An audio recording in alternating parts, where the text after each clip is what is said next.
우리 주님께서 이 마귀 이야기, 사탄 이야기 별로 그렇게 많이 하시지 않은데 요 한 절에 요한복음 8장 44절 요 한 절 다른 절에 비해서 한 두세 배 정도 긴 그런 말씀으로 아주 정확하게 이 마귀에 대해서 말하고 있습니다. 너희는 너희 아비 마귀에게서 났다. 이 말은 참 굉장히 모독적인 말이고, 특별히 하나님의 자녀라고 자부했던 이스라엘 백성들, 유대인들에게는 이 표현보다 더 심한 욕설, 저주는 없을 것입니다.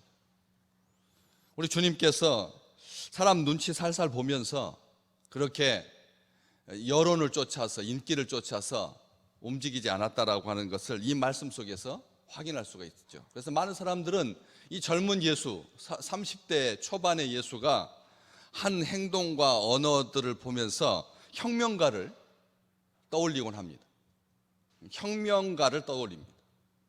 철부지, 그리고 뭘 모르는 때 이 세상을 전복하고 뒤집고자 한다라고 하는 그런 시절을 다 겪는다. 그렇기 때문에 예수가 더 오래 살았다면 아마 나중에는 더 부드러워졌을 거다, 이런 생각으로 이 주님의 말씀들을 판단하고 평가하려고 한다는 것이죠. 혈기가 왕성하니까 유대인들한테 자기가 죽을 줄 모르고 혹시 죽을 줄 알았다고 하더라도 이런 식으로 우리가 나쁜 말로 말했을 때 객기를 부리는 그런 말로 오해할 수가 있다는 것이죠. 이 세상에 좋은 말로 해도 사람들이 들을까 말까 한데, 너희는 너희 아비 마귀에게서 났다. 너희 아비의 욕심대로 너희도 행하고자 하느니라. 이 말보다 더 심한 말이 있을까? 저주이고 욕설이고, 그리고 우리 주님께서 하신 말씀을 좀 선별하셔서 말씀을 하셨으면, 좀 부드럽게 하셨으면 참 좋았을 텐데 라고 하는 생각을 갖게 됩니다.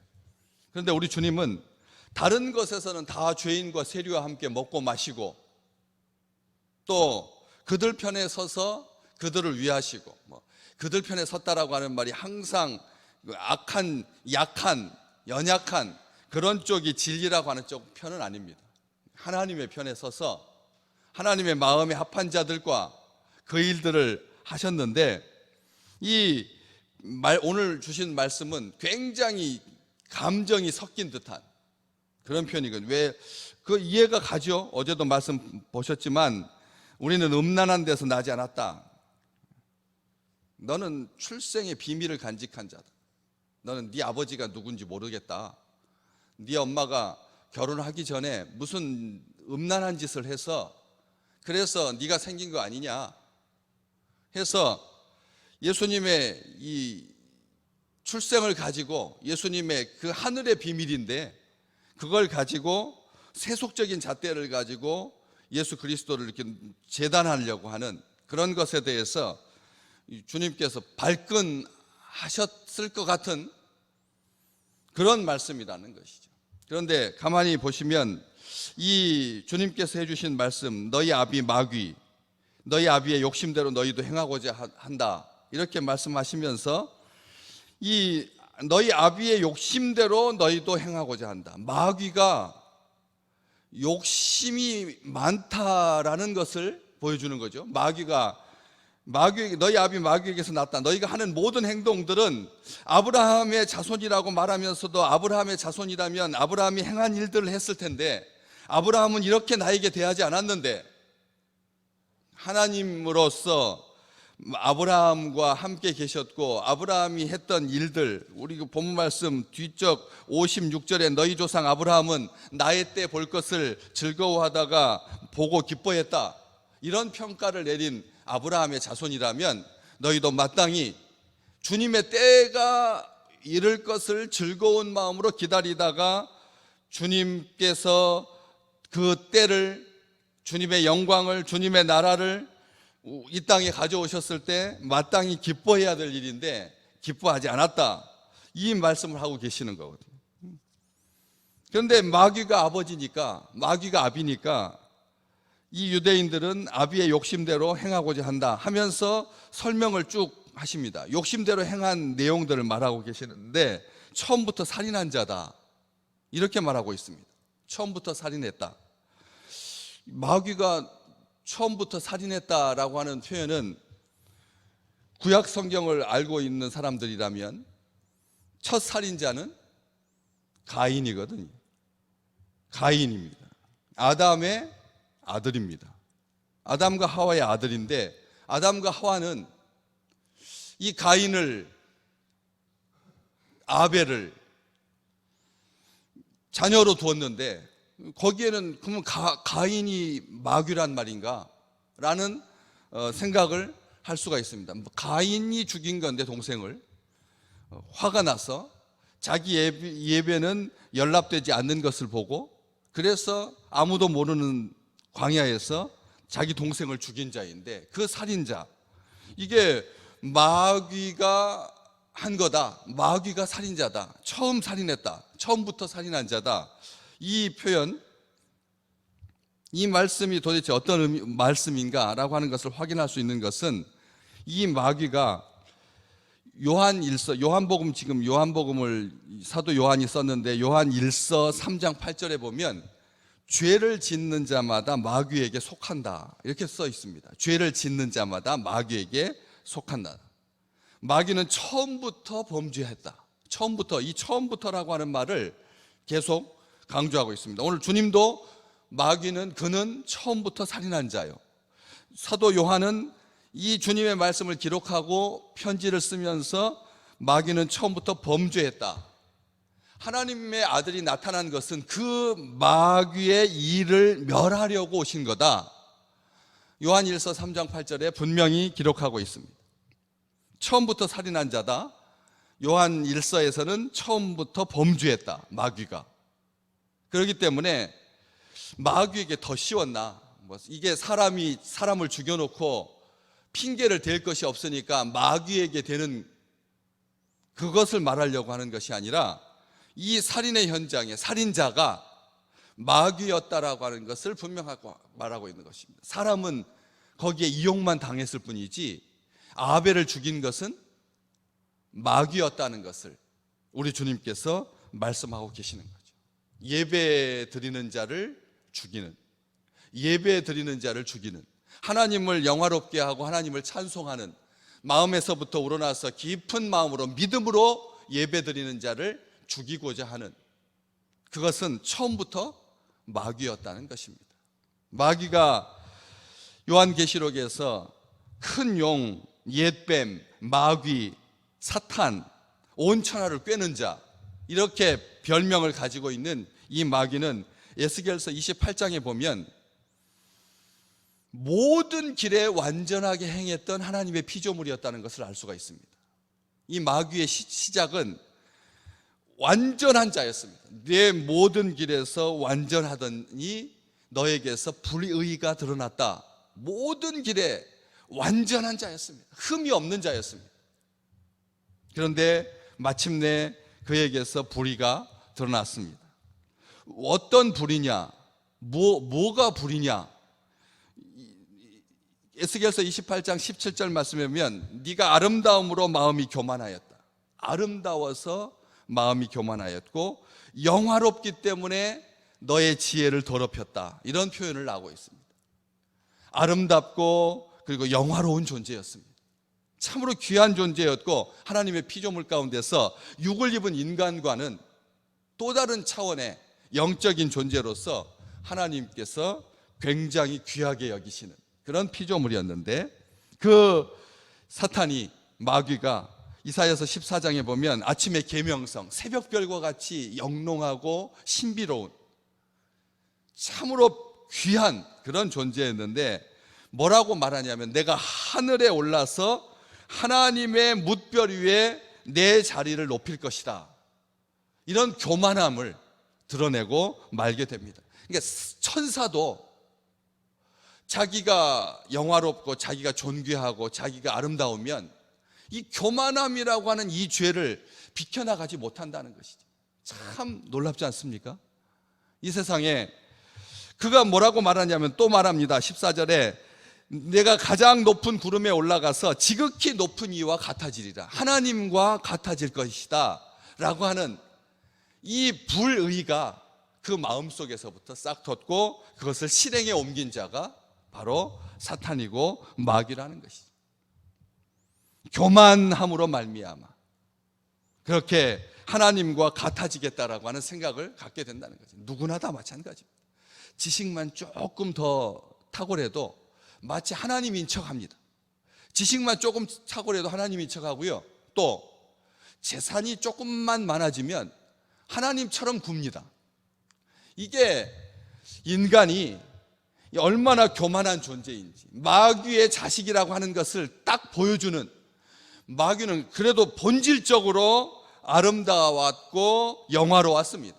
계명성 새벽별처럼 모든 길에 완전한 자였습니다. 그런데 인간은 그렇지도 못하면서 그는 완전했는데도 완전하고 아름답고 영화로운 존재였고 계명성이었는데, 그렇게 교만했는데 인간은 그런 축에도 끼지 못, 그가 가지고 있었던 아름다움의 100분의 1, 1000분의 1도 안 되면서 우리는 조금만 아름다우면 그 아름다운 것을 가지고 하나님처럼 되려고 한다라고 하는 것이죠. 이 마귀의 자식, 처음부터 살인했다, 진리가 그 속에 없다라고 되어 있는데, 오늘 본문 말씀 밑에 보면 각주가 달려 있습니다. 이 진리가 그 속에 없고 진리에 서지 못하고, 이렇게 각주가 담겨 있는데, 이 진리라고 하는 것에 대해서 밑에 뭐라고 각주가 되어 있습니까? 참된 것이, 진리가 그 속에 없다라고 하는 말은 참된 것이 그 속에 없다, 참된 것이 없다. 뭐라고 말합니까? 모든 것이 다 거짓이라. 속에 참된 것이 하나도 없으니까 나오는 것마다 거짓말을 하는 거죠. 거짓을 말할 때마다 제 것으로 말한다. 이 거짓을 말할 때마다 제 것으로 말한다라고 하는 말이 조금 어려운 말이죠. 표현 자체가. 거짓을 말할 때마다 자기 것으로 말한다. 이 말은 쉬운 말 성경에 보면 이 제 것으로라고 하는 이 말을, 또 우리말 성경에 보면 다 이렇게 쉬운 말들, 우리말 성경을 풀어놓은 것을 보면 자기 본성을 드러낸다. 제 것이다라고 하는 말은 자기가 가지고 있는 것, 속에 있는 것, 본성을 말하는 것. 그러니까 이 마귀는 처음부터 범죄한 자이고 처음부터 살인한 자이지, 중간에 이렇게 있다가, 중간에 지나다가 어느 정도 하나님께서 창조하신 다음에 한 10,000년 정도 그렇게 하나님께 예배드리고 하나님께 순전하고, 그러다 중간에 변절자가 아니라는 거예요. 우리 생각에 우리가 무슨 염려를 가지냐면, 이렇게 신앙생활 잘하는 사람 옆에서 보니까 옆에서 사람들이 칭찬하고 좋아라고 하니까 저렇게 신앙생활을 유지하는 거지, 만약 누군가가 옆에서 험담을 한다거나 누군가 옆에서 조금만 안 좋게 생각하면 금방 본색을 드러낼 거다, 그런 염려와 그런 걱정들이 교회 안에 있습니다. 잘 열심히 충성하는데 저 사람이 자기한테 누군가 아무런 일도 하지 아니하고 가만히 두니까 그래서 이렇게 잘하는 것처럼 보이는 거지, 조금만 한번 성질을 건들면 속에서부터 이 본성이 드러나서 변절자가 되고 배신자가 되고, 조금만 오냐오냐 하니까 지금 잘 같이 가는 것이지, 이 사람한테 조금만 불이익이 닥치면 저 사람은 교회를 잡아먹을 사람이다. 왜? 가룟 유다를 봐서 그런 본성들이, 그런 징후들이 성도들에게도 아주 농후하다, 이런 염려들이 조금씩 있습니다. 그런데 우리 주님께서 이 말씀을 통해서 우리에게 말씀하시는 겁니다. 처음부터 멸망의 자식이고 처음부터 배반한 자이고 처음부터 지옥의 아들이지, 중간에 하다가 변질되어서 마귀의 자식으로 떨어지는 경우는 없다는 것입니다. 사랑하는 성도들이여, 우리는 이것을 믿으셔야 합니다. 마귀는 처음부터 마귀지, 처음에는 천사였고 처음에는 하나님을 경외하다가 지나가면서 하나님에게 실망해가지고 중간에서 배반하지 않는다는, 염려하지 마시라는 겁니다. 우리 신앙 지금은 이렇게 평화시대고 지금은 좋은 때고 지금은 연금 받으니까 지금은 건강이 있으니까 하나님 앞에 예배하고 하나님 앞에 찬송하지, 조금 불편해지고 조금 어려워지고 그러면 얼마든지 나도 나 자신을 모르겠어 하면서 자기 자신을 그렇게 배반하는 자로, 멸망하는 자로 염려하고 걱정할 필요가 없다는 거죠. 처음부터 그 속에는 본성적으로, 왜냐하면 모든 거짓은 마귀에게 속한 것입니다. 그렇기 때문에 우리는 사람은 다 거짓됩니다. 사람은 다 거짓됩니다. 오직 하나님만 참되십니다. 그렇기 때문에 참으로 하나님의 백성들은 사람으로만 머물러 있다면 우리는 결국 거짓으로 끝나겠지만, 하나님께서 이사야서 63장에 참으로 그들은 내 백성이다. 내 백성은 어떤 존재냐? 거짓을 말하지 아니하는도다. 우리는 어떤 순간에도 거짓의 편에 서서는 안 됩니다. 거짓말쟁이요, 거짓의 아비, 마귀의 편에 서는 겁니다. 마귀는 멸망할 자입니다. 에베소서 4장에서 사도 바울은 말했습니다. 거짓을 버려라. 거짓을 버려라. 이웃과 더불어 참된 것을 말하라. 성도들과 더불어라고 하지 아니하고 이 세상에 살고 있는 이웃과 더불어서도 거짓말하지 마라. 성도들에게 거짓말하지 않는 것은 당연한 거고 참된 것을 말해야 되고, 이웃과 더불어서, 이웃이라고 하는 말은 믿지 않는 자들과 같이 살고 있는 그 이웃들과 더불어서도 참된 것을 말하라. 골로새 교회에도 편지하시기를 바울은 뭐라고 말했냐면, 너희가 서로 거짓말하지 마라. 서로 거짓말하지 마라. 한 사람은 거짓말하지 말고 한 사람은 거짓말해도 된다가 아니라 서로 피차간에 거짓말하지 마라. 조금만 난처해도 우리는 쉽게 거짓말합니다. 이것은 자기 방어 본능이라고 심리학에서 그렇게 다룹니다. 거짓말하는 것은 어렸을 때부터 얘들이 거짓말을 아주 능수능란하게, 그것은 다 자기 반응어 본능에서 기인한 거다라고 자꾸 본능으로 핑계를 대려고 합니다. 그런데 거짓말을 하지 않겠다라고 하는 것은 결심이고 의지입니다. 명령입니다. 사도는 분명하게 말합니다. 금방 거짓은 드러나서 수치스럽게 된다. 때문에 우리가 거짓말한다라고 하는 말이 사실을 왜곡하는 게 아닙니다. 거짓말한다라고 하는 말이 요한 1서에 계속 나오고 있는데 1절에서 뭐라고 거짓말을 하는 게 뭐가 거짓말이냐? 하나님과 사귐이 있다고 하면서 어둠에 행하면, 하나님과 사귐이 있다고 하면서, 하나님을 믿는 백성이라고 하면서, 하나님께서 나에게 말씀하신다고 하면서, 하나님과 동행한다고 하면서 어둠 가운데 행하면, 거짓 가운데 행하면 그것은 거짓말하는 자다. 요한일서 1장 6절에 그렇게 기록하고 있습니다.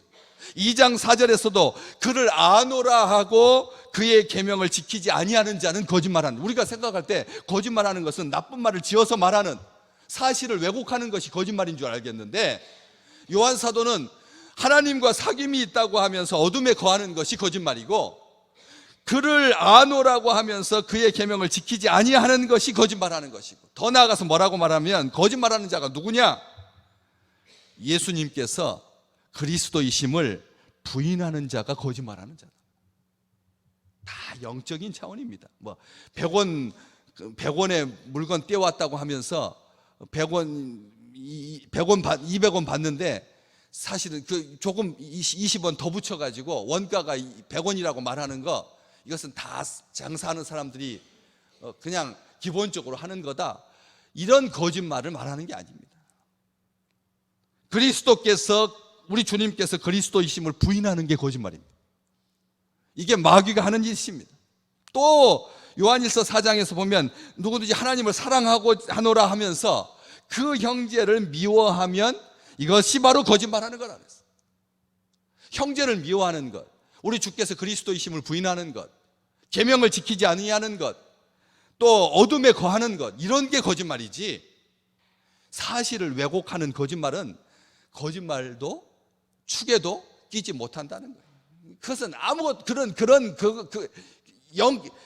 모든 것이 다 거짓인 사람은, 그런 거짓은 그냥 거짓이고, 더 나아가서 말에나 행동에서나 모든 어떤 부분에서라도 주의 백성들은 진실하게 참된 것을 말하려고 하는 자입니다. 우리는 예수 그리스도를 증언하는 자입니다.